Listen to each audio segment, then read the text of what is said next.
Good day, everybody. I greet you in the name of Jesus Christ, and it's the start of a new week. So let's start this week on a good foot and a place of victory and celebration, wherein we glorify the Godhead 3-in-1.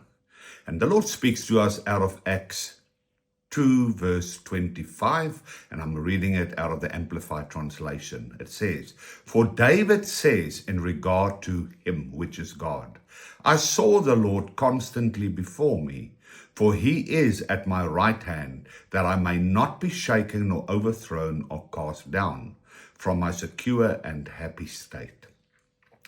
This is a profound statement by David. If you look at David, he's an Old Testament king and prophet that walked in a New Testament dimension, because he said, I saw the Lord constantly before me so that I could not be shaken or overthrown. And this is where we need to move in right. Remember now, David had to work to get that relationship, to get that spiritual revelation about God. It was a lot of works that had to do it. He had to do a lot of things to have that relationship.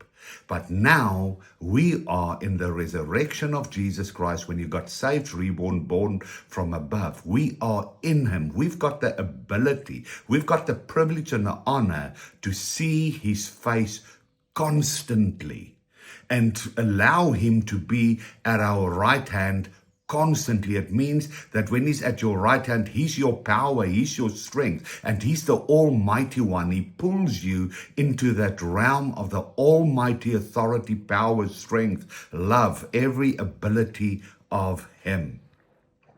And because there are so many attacks and distractions in life currently, we need to behold the face of God.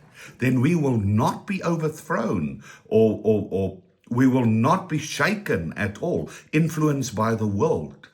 You see, this has to do with our love, and this has to be to us about the recognition of whom God truly is. Do we truly know whom he is?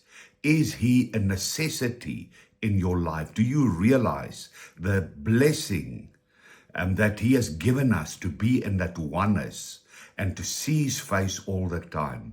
Because when we behold him, when we gaze upon his face all the time, we start to become that which he is, and we start manifesting it.